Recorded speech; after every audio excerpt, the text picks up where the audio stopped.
Anyways, that's my pet peeve. I kind of keep it fun and real here. So what That's can I all help right. you out with I today, man? like it.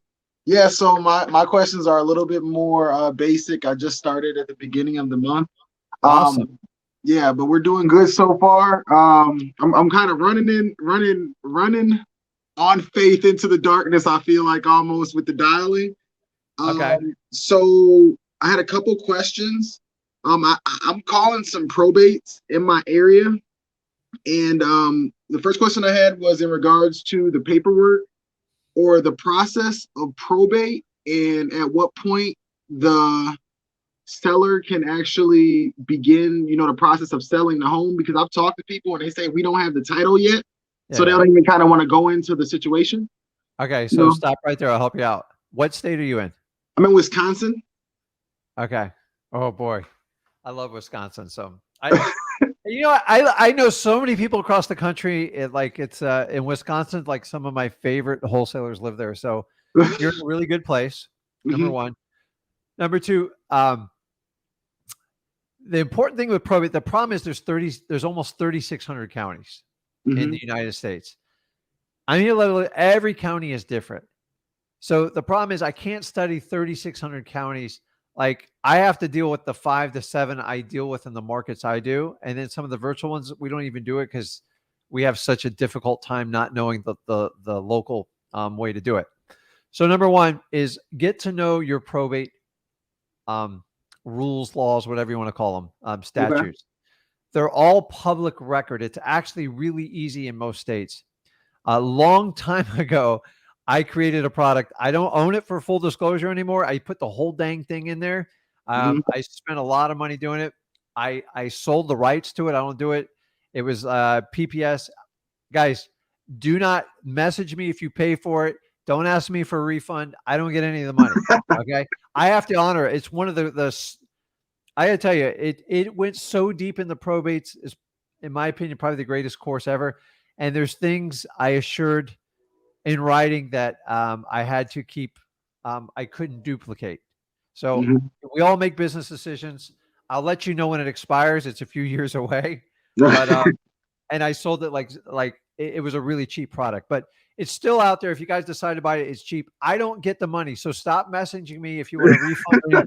I don't sell it. My name's on it. It's one of those deals. It's kind of like Arnold Schwarzenegger having his name on a restaurant, but he doesn't like. They just bought the name, so Hmm. it's my product. I said, and my stipulation is they never change it because I know it was good because they're going to ruin it. What you have to do is dive into your probate laws and understand the entire process. I will tell you this. I started with Florida. I know about 9 or 10 other states I've done probates in. A probate is a legal process which you enter in to make sure the deceased's final wishes are carried through. The Hmm. reality is dead people can't sign deeds. So you have Right. to have a legal authority to do it. Here's how most probates work. And I'm going to give you mostly In Florida and general. how majority of states work is when someone passes away, a petitioner gets a lawyer, and they basically file to open up a probate. Not every property goes through probate, guys. So by using the listrei.com, Hmm. the pre-probate, you catch all the properties that actually never go in the probate or get taken out of probate. And like, Really? oh yeah. I didn't Number know that. two, I knew nothing about probates when I did it, so I decided to go in just dumb blinded. So I went down to my local courthouse and I learned the entire process. So look at it as like going to school and go, Hmm. listen, explain it to me like a layman's terms. Now you can get most of this information online. If you want to do your local markets, understand how they do everything. So a petitioner files, and they you 98% of them have to be done with a lawyer. The ones that are done per se, which means the person files it themselves, they're a Hmm. complete disaster and it's going to cost you a lot of time. So you always want an attorney to file it. Once they file it, the court will then they do the paperwork and they make a motion to appoint what they call a PR, a personal representative, or an executor, depending on what state you're in. Guys, I'm not a lawyer. I'm not giving you legal advice. I'm a wholesaler telling you how to work probates. You don't Right. need to know all the laws. You just need to understand the ones that pertain to properties. Right. Once that person's appointed, the PR, the executor, they have the legal, listen to me clearly on this, because this is all you need to understand. They have the legal authority to enter into any agreements in regards to that estate, including the house. Okay. If you wait till the end of probate, you are going to wait for all the competition waiting for you at the end. Right. Okay. So I simply came up. This is the this is the one I came up. I simply came up with a catchphrase that said, "Listen, if I could show you how to sell your house and cut through the red tape, is that something you're interested in talking to me about?" It's like, yeah, my Uh-huh. God. Here's where they get their information. All lawyers, listen to me, all lawyers, 100% of lawyers I've ever met tell them they can't sell the property till the probate's done. It's a 100% flat out lie. Hmm. Go talk to a judge and ask him. That's what I did. The judge says, no, they can do it. What happens is, what's the biggest asset people own when they die? Usually The house. the house, right? Hmm. So what happens when someone's died? What if it takes 6 months to 2 years to finalize a probate? Who takes care of the house? The PR does. And the PR is like, I didn't sign up for this, man. I'm Right. mowing the lawn. I'm paying the utilities. Uh-huh. There's a mortgage payment. You got to Mortgage. be kidding me. I Right. have to make the mortgage payment. I got to Right. pay the insurance. I got to winterize the house. I got to keep the air running in the summer. So basically, to alleviate this situation, a lawyer can simply file a motion to liquidate the asset for the Hmm. betterment of the estate, right? Right. Hear me out. So say they were getting $100,000 for the house. They sold it to you. You get the Hmm. house. Guess what you can do with the house? You can do whatever you want. Wholesale Right. it, do whatever you want. That $100,000 now goes into an estate account for the estate of Mhm. John Doe. And then when the probate's finalized, that money gets dispersed. Right. The key is they stop bleeding and they don't have to use brain power to figure out what's going on with that house. What's Right. going on right now? Real estate's, listen, the handwriting's on the wall. It's going to go stagnant. It's going to go sideways. It ain't going to crash, guys. Like, I'm not a predictor of it. That's just my opinion. And I've Hmm. been wrong in the past. But so if people have anxiety, the market's kind of like flipping up a little backward, they probably like want to get rid of the house as well, too. Right. Most of them are programmed by lawyers, and I have a lot of friends are lawyers. That lawyers aren't bad, but like the lawyers do it to try to protect them. They think Right. everyone's going to take advantage. The reality is, most of the lawyers will tell them to go get an appraisal, go get a realtor, So I and spend all this money. guess what they get on the back end? They get a little piece of that action of all of it. So Right. the key is, if you can, if they're the designated PR, the executor. See, I get excited when I talk about this. So got to pay attention. I love probates. Is they have the legal authority to enter into an agreement with you. Hmm. Once you sign that agreement, you're in control. You're not, Right. you and the seller are in control, not the lawyer. Right. Why does the lawyer not want them in an agreement? Because the lawyer wants to be in control. Right. Why? I can charge them more. I can control it. I can drag it on. So, because I get lawyers fight me all the time. And then, so I use a lawyer to tell the other lawyer what to do. I don't even do it anymore because lawyers, they're not big fans of me, although Right. I pay them a ton of money. So we simply, once we have it on contract, I just say to the seller, like, you want to sell this now or do you want to wait? I'll give them the option. I'm not here to force it. Some people have problems letting go. Like, if you've ever had like a parent die or something, it's tough, man. All their stuff's in there. And like, Mhm. I respect that. But if they're like, dude, I just want to be done with this. Right. Like, okay, we can get it sold. The money's actually going to go in an account for you, but it'll be there for you and there'll be no more expenses taken out. Right. Okay. Lawyers in some states, they charge like property management fees. We Hmm. recently did a case where they tried to charge an extra $20,000 for property management. Oh my My God. my guy went out to the house. He goes, the house is destroyed. I'm like, how can it be destroyed? They charge 15 grand. They just build it. Nobody ever looked at the house. So Wow. what's the key, Galen? If you can get a contract with the PR or executor, Hmm. and they have the legal authority, they're basically the seller of the house. That's all you need to So, understand as a wholesaler. And honestly, if you want to know how to navigate in your state, I would work with a local title company, possibly hmm. owned by an attorney, and they'll tell you, hey, ask your seller to have the lawyer file this type of motion. Okay. That's it. We're not paying for the lawyer. I don't get involved in it unless I'm actually funding the probate, but that's it. So your hook line, guys, is when you're dealing with probates, and you can write it in your letter, is basically saying, listen, what if I could tell you could sell your house before the probate's even over? Is that something we can talk about? Well, how would you do that? Well, what's a good time we can talk and meet and kind of do it with like that? Right. That was my hook. That's why I've been massively successful in probates. And then if you take the time and actually care for people and like respect them, I've had people absolutely cry. I've bought houses where they go, I can't even walk in the house.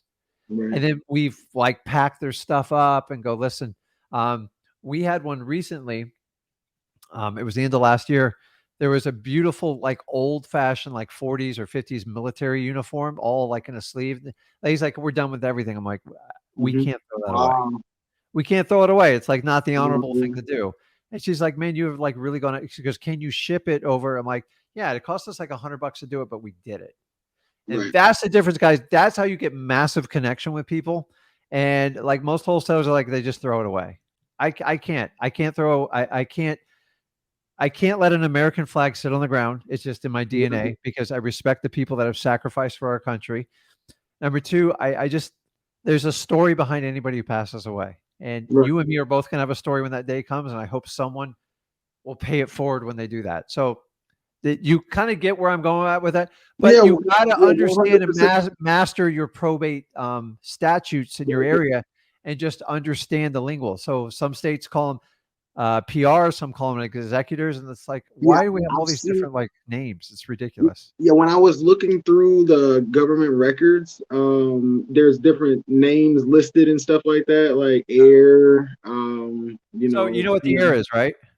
that's the children, right? Yeah. So the heir is just a technical legal term for the people that are going to benefit from the final will of the. So, like, if the house is $100,000 and there's four heirs, they Hmm. should all get $25,000 if that's how the will is written. Right. Okay. Okay. And the complication in probate comes when people die without a will. Hmm. It can get tricky quick. It can get real Right. tricky. It's A like bunch of people when they claiming have it, a right? will, it's easier. Most older people have a will and they prepare for it. Hmm. When younger people die, it is tough. It's just like it's a real challenge. And I always just say, listen, when you guys ready to come to a decision, let me know. Right. And I don't push on like young people because you got to have a heart. But like older people, like they pretty much spell it out.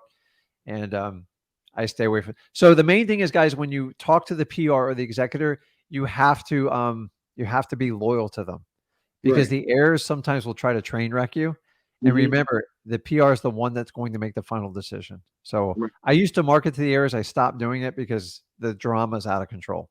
So Right. does that answer your question with the probates? I know it's a little bit long winded, Yes. but Yes. I get Yeah. Wow. excited with probates. No, The it's key, good. It's the always good to key for hear. marketing with probates is telling them that you can take it down before the probate's done. And then they're going to go That like this. that's the key right there because I My click on lawyer building told urgency. me. My lawyer told me. I go, no, I need a judge to tell me. And Hmm. how do you find that out? You can go in and read it. And honestly, if you don't want to read, like I'm not a lawyer, I don't want to like read through all that technical. Go down to your probate court. They usually have a person like basically with customer service and just talk to them. Have you ever seen somebody sell a house before the probate's done? They'll tell Right. you they deal with thousands of cases. She says, "Oh, all of the time, you're good. I want Right. you to verify it before you start making that commitment out there." And I have had heated debates with lawyers saying you're wrong. I'm like, dude, you went to law school, and I'm Right. like telling you what the law is. I'm like, I'm not a lawyer, but I'm telling you, I've done over 200 of them this way. Right. Right. So do you want the case number?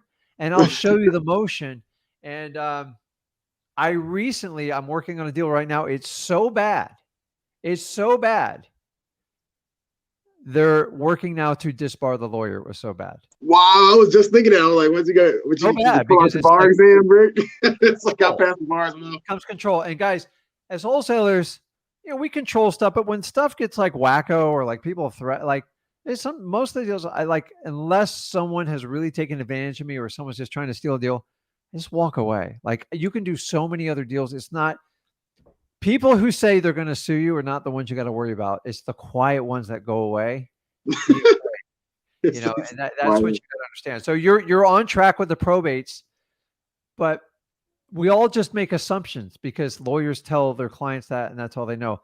Let me ask you, why does one probate cost $15,000 and then you and me can do a probate for $1,500? Why? right, right, So probate's really, here's the thing, without a will, people have to go to court and testify, and it's expensive.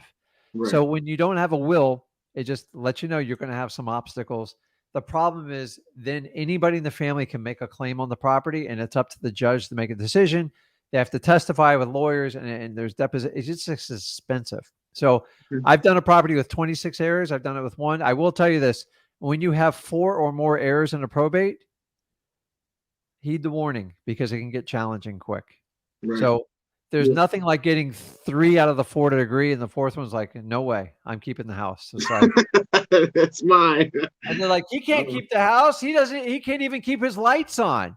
right. And like we deal with this all the time. And then once you get like around 5 or 6, it's really hard to get people to make a decision. Like it's just like, so at one point I stopped marketing to people that were anything over 4. Once I had 5, I'm like, it's Yeah. just because I had to talk to 5 people. I spent hours with each one. It was just exhausting.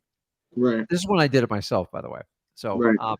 so did that help you out with probates? Yeah, 100%. And then I had two quick questions. Thank you very much Go ahead. for that. Very informative. So right now my question is in regards to pulling lists. Now this is government lists versus prop stream lists because I understand you can pull. For example, I can pull my probate list in my own state, but I also see you can pull lists on prop stream. And then I'm wondering about the timeline because I can pull from my state. I can pull like a certain timeline. At first, I pulled like everything within the last 2 weeks, and then I was like, wow, I kind of called Okay. through it kind of fast, and So let's back up here, Caitlin. How long have you been doing wholesaling now? I started on 5/9, so Okay. May 9th. So what I want you to do is back up. Mm-hmm. Um, have you gone all through freewholesaling.com or you're working your way through it? I am working my way through it. I've consumed quite a bit Okay. of content before I found you guys, but I'm currently in the course right now. Okay. So it's kind of like golf. When someone teaches you a really bad swing, even if you paid for it, Mm-hmm. sometimes it's a pain in the butt to correct. Right. Like if you ever had like a bad baseball swing, golf swing, free throw shot, like sometimes it's easier if you just go back. Okay, let me go back to ground zero. Right. Most people complicate this business. You're kind of all over the board on that stuff. So you have to start with a basic marketing plan. Right. Okay. The only way you can start with a marketing plan is you have to have a budget and you got to be realistic about it. You got to say, listen, I have X amount of dollars. Mm-hmm. Are you doing this by yourself or is anybody helping you out? I am doing it by myself. Yes. Okay. So come up with a number Mm-hmm. and then you have to reverse engineer it. Okay. Mm-hmm. So then once you do that, if you decide to use PropStream through listrei.com, it's wonderful. We use it in our business. We've been using it a long time. I had to use CoreLogic, which was basically a list source, which was brutally expensive. I mean, Mm-hmm. thousands of dollars every month. The Really. fact that, guys, it's $97 a month still to this day blows me away. Like, you have no idea how beautiful it is. Now, within that, do you know how many leads you get with that per month with your Um, 97 bucks? with the 97, 10,000 pulls on prop There you go. stream. So you Yeah. got 10,000 sitting there. So you have to harvest the 10,000 first because you're already paying for them. Okay. Right. I haven't purchased it yet. So that's the thing is Okay. I did come up with my budget. And it's one of those things where, I don't have a big budget, it's a couple stretches, a couple months for Okay. the things I have budgeted for, but So I just want you to understand if you're going to use PropStream, that's the best way to do it. best way to 10,000, do it. like so many people buying this, like I got to have like 50,000 leads because I went to this seminar where they just crash. Dude, I promise you it was a weekend seminar Mhm. and you have no idea if that person's even making them. Honestly, that business model worked for about 3 years. Mhm.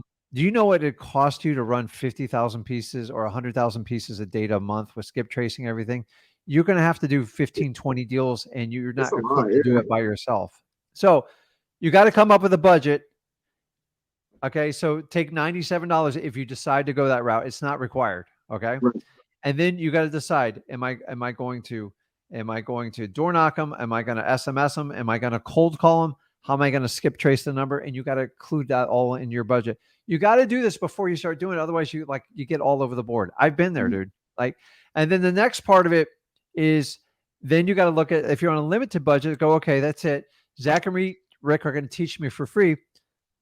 Let me ask you, what are the 2 top lists to do that are free? Government lists, so probates. Um, Probates are cheap. They're not yeah. free, but they're cheap. Okay, so you said What's the one you're overlooking? The biggest one, guys. Put it in the comments. Just because we're driving for all living. dollars. They are. I'm telling you, driving for dollars is the fastest path to get a deal without like doing all this stuff. I called driving for dollars today. He was my first yes, man. I have an appointment next Wednesday. Okay. So the idea is, okay, let me get my first 3 deals, and then anything past prop stream, then I'll set aside, 25% of it and start like, then you can spend some money, do some cold calling. So you have to create a budget first. Okay. And the idea is once I get 3 deals, then we're going to relook at that budget. Maybe we're going to rip it up and step it up a little bit more. Right. It's up to you to decide that. Some people like, listen, if you got to pay your rent, go out, door knock, get it going, whatever you got to do. Like I'm not here to like I'm doing my part for free. So you got to do the work with it. Driving for dollars is all you guys do is go out and you collect ugly houses that don't look right. And you get like massive lists. When I used to struggle, when I had a lot of employees and I like, sometimes I'm like, dang it, we got to get this done. I put everybody in their car. I'd give them a yellow pad. And everybody, I said, don't come back here unless you got 100 addresses on there. And whoever gets a deal with that, I'm going to give $1,000 bonus with it. And boom, everybody disappeared out of the office. I don't recommend doing it, but you can do it yourself. Once you have them and you start, remember you're starting from 0 and you're trying to go at 100 miles an hour. You got to load, you got to go heavy. You got to like find as many leads as possible. Driving for dollars is one of the best ways. Right. Also, we teach you about reverse driving for dollars. Extremely effective.